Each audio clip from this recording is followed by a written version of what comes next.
Erik Björnsson, better known as Erik the Victorious, stands among the most prominent figures of Sweden's Viking age. While kings ruled in Sweden before him, Erik is the earliest monarch in a continuous royal succession whose existence is confirmed by multiple independent sources. For this reason, most official lists of Swedish rulers begin with his name. He earned his epithet, the Victorious, meaning blessed with victory, after triumphing over his nephew, the legendary berserker Styrbjörn the Strong, and the fearsome Jomsvikings at the Battle of Fýrisvellir, fought near Uppsala. His victory, believed by many to have been granted by Odin himself, marked the beginning of a reign characterized by Swedish expansion and growing influence.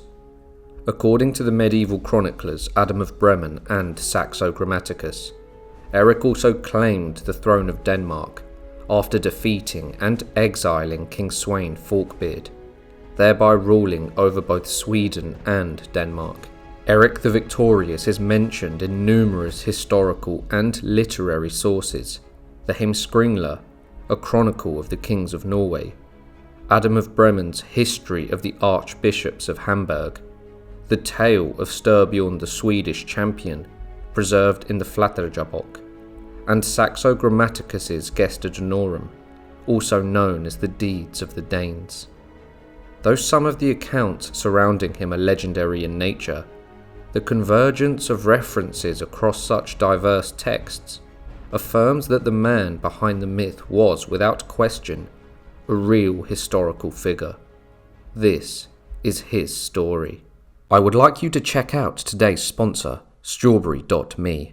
My experience with personal coaching through Strawberry.me centered in overcoming self-doubt, breaking unhelpful habits, and pursuing personal growth. It's an accessible, affordable way to make meaningful, positive changes in your life.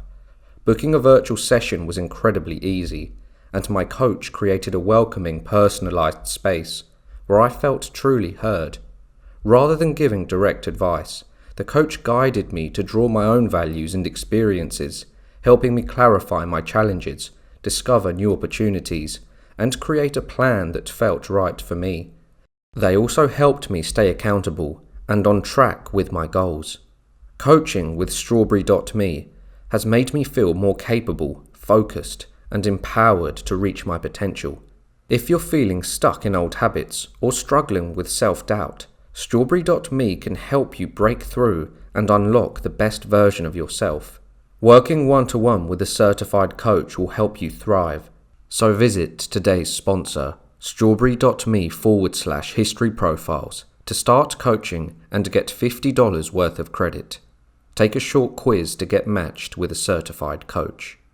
According to the saga of King Hedrick the Wise, Erik the Victorious claimed descent from one of the greatest heroes of the Viking Age, King Ragnar Lothbrok. The saga recounts how Ragnar's lineage rose to power and came to dominate the Swedish realm. Following the death of King Harald Wartooth, his son Eystein the Wicked ascended to the Swedish throne. His reign endured until he was slain by the sons of Ragnar, as described in their saga. With Eystein's fall, Ragnar's heirs took possession of the Swedish crown. Upon Ragnar's own death, his sons divided his far-reaching legacy. Bjorn Ironside claimed Sweden, Sigurd Snake in the Eye ruled Denmark, Vitsuk took the lands to the east, and Ivar the Boneless took control of England. The Swedish throne remained in the hands of Bjorn Ironside's descendants, who founded what came to be known as the House of Munso, also called the House of Bjorn Ironside, or the Old Dynasty.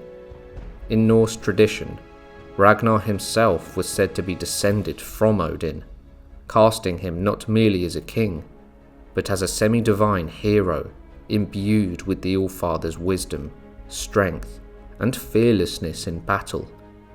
Erik the Victorious, a direct descendant of Bjorn Ironside, being his great-great-great-great-grandson, stood to inherit the Swedish throne upon the death of his father, King Bjorn Eriksson, himself a figure steeped in legend. Little is known of Erik's early life. He was said to have been born in around the year 945, and he likely received the traditional upbringing of Scandinavian royalty, trained in the use of the sword, axe and spear, skilled in the arts of raiding and warfare, and steeped in rituals honouring the old ancient Norse gods. Erik would later share the rule of Sweden with his brother Olaf for a number of years. This joint reign ended abruptly when Olaf was poisoned during a feast. The identity of the killer remains a mystery. Suspicions fell on either Erik himself or Styrbjörn the Strong, Olaf's own son, who had already gained a fearsome reputation for violence and menace. When Styrbjörn reached his 12th year, he stood before his uncle and claimed his birthright, a place beside him on the throne, as was his due. But King Erik refused him, bidding him wait until he turned 16. The prince, already proud and fierce in spirit, was bitterly denied. When Styrbjörn came of age, the ancient council of freemen rejected his claim to the throne. It was not his blood they questioned, but his spirit, fierce, defiant, and uncontrollable. Fearing the chaos he might bring, they denied him kingship. Thus, Erik was the undisputed ruler.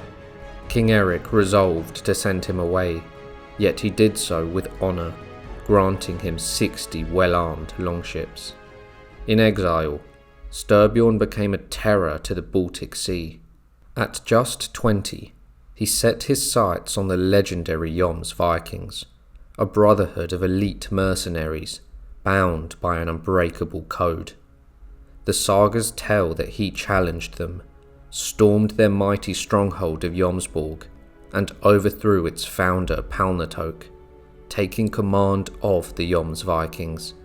According to the Knytlinga saga, Styrbjörn would wage war in the east and go to Denmark as a conqueror, and even captured Harald Bluetooth himself. From that captivity rose a blood pact. Harald gave him his daughter Tura in marriage, and bound himself to Styrbjörn's cause. Through storm and sword, Styrbjörn rose from exile to become a warlord of legend, master of the Jomsvikings, a force that made kings tremble. And with fire still in his eyes, he turned once more to Sweden, the homeland that had cast him out. Erik had received word. His nephew Styrbjörn had set sail for Sweden, leading a fearsome armada of 200 longships. Among them were the dreaded Jomsvikings and his newly won Danish allies.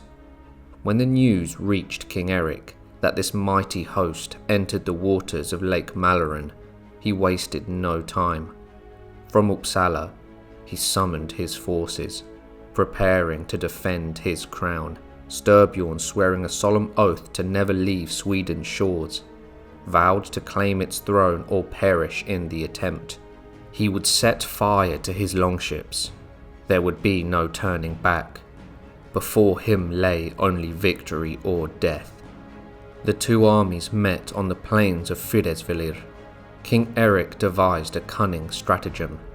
He had cattle lashed together, armed with spears and blades, and drove them towards the Jomsvikings in a frenzy of blood and fear. The battlefield descended into chaos, yet Styrbjörn, a seasoned war chief, swiftly rallied his warriors. The clash raged on into the night and into the next day. The sagas tell of a night of omens.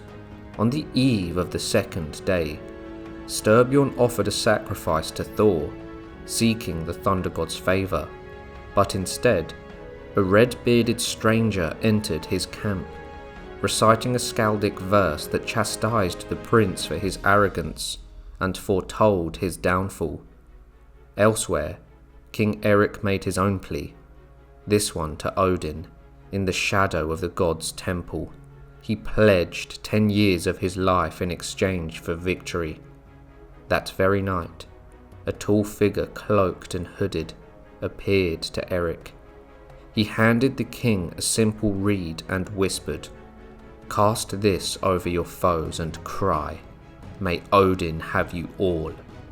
At dawn, Erik obeyed. As the reed left his hand, it transformed mid-flight into a javelin, soaring over Styrbjörn's army. At once, the prince's forces were struck blind. Then, from the hills, an avalanche roared down, engulfing the Jomsvikings and their leader in a tide of earth and snow. King Harold and the Danes turned and fled, retreating to their ships. As they vanished into the distance, a lone spear was seen flying overhead. The sagas speak of the gods themselves intervening in the battle, yet in all likelihood, it was the strength and strategy of the Swedish forces that carried the day. Styrbjörn fell among the countless dead, and with his death, King Erik had not only won a battle, but slain a legend. In the aftermath, Erik earned the title Erik the Victorious. Meanwhile, Styrbjörn's name slowly receded into the mists of legend. According to the Heimskringla, Erik the Victorious took as his wife Sigrid the Haughty, daughter of Skoglar Toast, celebrated in the sagas as the wealthiest and most illustrious Viking in Sweden, renowned for his martial skill and the success of his many raids. Sigrid also appears in the 12th century saga, attributed to the Icelandic monk Odda Snorrason. In it we read, "He married Sigrid the Proud, but later parted from her, for she was fierce and unyielding in temper, and was the most quarrelsome of women. He granted her Gautland. Their son was Olaf the Swede." Götaland or Gotland is one of the 3 great regions of Sweden, comprising 10 provinces in the southern part of the kingdom. To grant her such a vast and fertile land as part of their separation was no small gesture. It speaks to both the weight of their parting and the high status she commanded, even in divorce.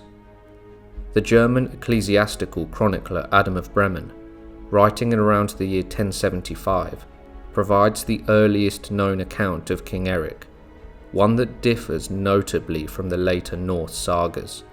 Adam's primary source was King Sweyn II of Denmark, who was Sweyn Forkbeard's grandson, in which Sweyn II was personally interviewed and his accounts were added to the chronicle. Like the sagas, Adam refers to Erik as most powerful, comparable to the saga titles Erik the Victorious or Erik the Great.